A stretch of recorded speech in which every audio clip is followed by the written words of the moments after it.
The starship hung suspended in the endless void, its hull glinting faintly under the light of distant suns. Commander Elias adjusted his stance on the observation deck, eyes scanning the nebula-filled expanse beyond the reinforced glass. The mission had been simple: escort the alien delegation safely to the Council worlds. Yet for Elias, simplicity was often a relative term. Princess Leora hovered nearby, her form almost ethereal in the soft light of the deck. Her species, the Ilvari, had always been a delicate and secretive race, their appearance fragile to human eyes, but infused with an innate elegance that defied gravity. Leora, in particular, seemed to embody this ethereal quality more than any other. Her movements were measured, precise, almost hesitant, as if she were always afraid to disturb the space around her.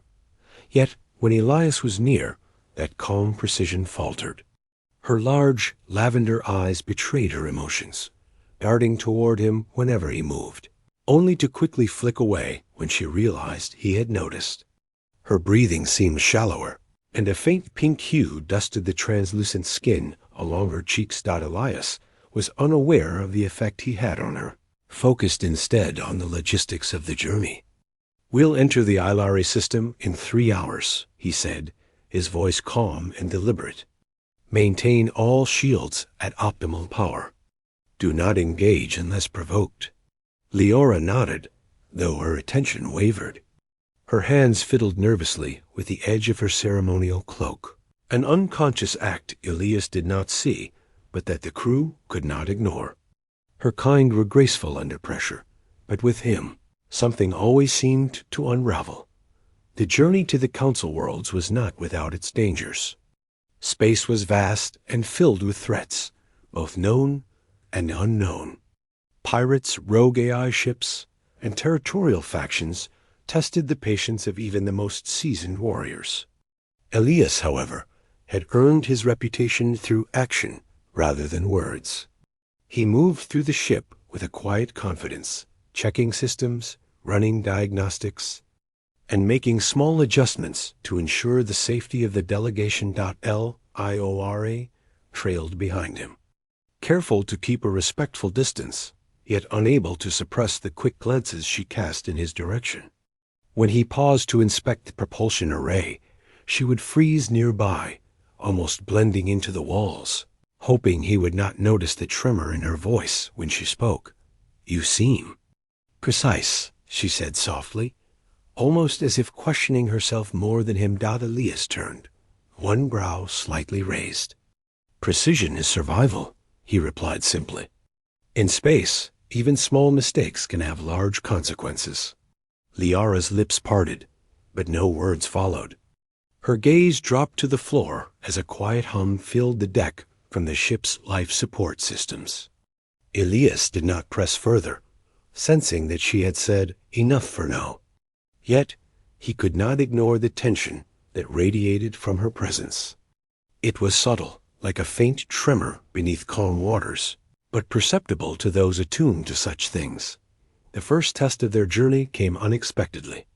A signal flare pierced the darkness, a distress beacon, sharp and insistent. Elias's instincts kicked in immediately, his mind analyzing the trajectory and frequency. The beacon was human-made, but altered with technology unfamiliar to him. It could not be ignored. "Leora," he said, "stay here. I need to check the source. It could be hostile." Her violet eyes widened, a mix of fear and a desire to follow. I can help," she stammer'd, shook his head. "It's not safe. Remain on the observation deck. Do not attempt to override my orders." For a moment, her shoulders slumped. The human's authority was absolute, and yet she felt drawn to him, as if proximity alone offered some reassurance. Elias stepped through the airlock, donning his suit, and launched the small reconnaissance pod into the darkness. The pod's cameras revealed a derelict ship drifting silently. No life signs, only the remnants of what had been a freighter. The systems were unstable, power surging unpredictably. Elias maneuvered cautiously, docking with the vessel. Inside, the ship was a graveyard of technology and decay. Panels flickered, sparking intermittently, and the air smelled faintly of burnt circuitry. Elias moved through the corridors, senses alert, hands ready. Then, in the dim glow, he noticed movement a small figure, humanoid but fragile. Hiding near the ship's core dot, it was a child, human, alone, and frightened. Elias's expression softened despite the circumstances. He approached slowly, kneeling to the child's level. "It's okay. You're safe now." The child hesitated, then clung to him instinctively. Elias's presence was a shield, silent and protective, and yet comforting in ways the child could not articulate. Back on the main ship, Leora's anxiety had escalated. She had followed at a distance, invisible to the surveillance, hovering near the airlock and watching the pod's progress. Her heart raced with every movement she saw Elias make.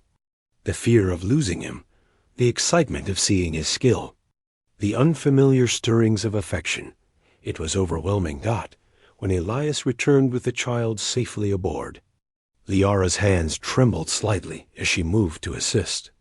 He noticed, finally, the subtle signs she could not hide, the quickened pulse at her throat, the way her eyes avoided his gaze, even as they followed his every motion. "You handled that well," she said, her voice almost a whisper. Elias nodded. "We survive because we adapt. You would have understood that if you had been with me." Her lips parted, a faint smile appearing before she masked it quickly. She was not accustomed to being this vulnerable, not in front of anyone, and yet the human warrior had a way of disarming her without even trying. Days turned into weeks as they journeyed together. Encounters with hostile ships, navigation through asteroid fields, and the careful diplomacy required for the Council worlds left little room for casual conversation. Yet moments of quiet persisted, and in those moments, the closeness between human and princess grew. One evening, as the twin suns of a nearby system dipped below the horizon, painting the observation deck in gold and amber, Elias and Leora stood side by side. The ship's engines hummed softly, a lullaby of metal and energy. "You seem calm now," Elias remarked, his tone neutral but not unkind. Leora's eyes flicked toward him, then away. I am learning," she said, though the flush along her cheeks betrayed her. He did not respond immediately. Instead, he observed her quietly, noting the way her shoulders tensed and relaxed with each breath. It was an unspoken conversation, one of presence rather than words. Later, during a routine inspection of the cargo bay, disaster struck. An unstable container of exotic plasma began to leak, the corrosive energy threatening to rupture the entire storage deck. Elias reacted instinctively, diving forward to secure the containment field, his suit shielding him from the worst of the plasma's discharge. Leora, who had followed at a safe distance, froze at first, then moved closer, despite the danger. She extended her hands, using her species' natural energy manipulation to stabilize the field.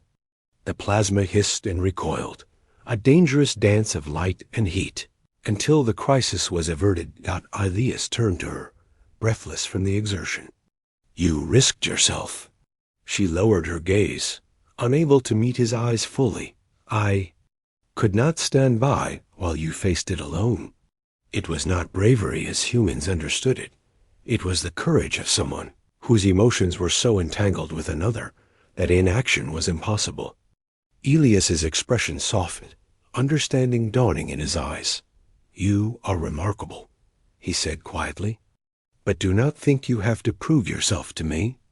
I trust you already." Her pulse quickened, and she felt the familiar warmth creeping along her cheeks. Her words faltered, and she simply nodded, grateful for the restraint he showed in not pressing further. By the time they reached the Council worlds, the bond between them had strengthened. Liara's initial shyness had not vanished, but it had evolved. She could stand near him without trembling as intensely. though her heart still raced when his hand brushed hers or when their eyes met. Elias had become a constant presence, a silent anchor in the vast, unpredictable sea of space. That the council reception was formal, a whirlwind of protocol and etiquette. Liara moved with grace, yet her attention never strayed far from Elias, who remained at her side, ever vigilant, ever calm. When other dignitaries questioned her, she spoke with confidence. But in moments of quiet, her eyes would find him, and the faintest smile would appear. After the formalities, they found themselves alone on a terrace overlooking the alien cityscape. The twin moons cast pale light across the spires, and the air was filled with the gentle hum of distant energy conduits. "You have changed," Elias remarked, leaning against the railing. "Since our journey began, you seem steadier." Liara tilted her head, studying him. "I am learning from you," she admitted softly. "Your presence, it makes it easier to control the rest of myself." He glanced at her, noting the subtle shyness still present, the faint blush that colored her cheeks even under the moonlight. "Then I am glad," he said simply. For a long moment they stood in silence, the vast expanse of space mirrored in the alien city below. Words were unnecessary. Their shared experiences, dangers, and victories had spoken more than any declaration could. Finally, Liara exhaled softly, a whisper carried on the gentle wind. "I do not know if I will ever stop feeling this way around you." Elias met her gaze, a rare softness in his eyes. "And why would you want to? Some things are better felt than understood." Her eyes widened, and then, slowly, a smile spread across her face. It was genuine, unguarded, and beautiful in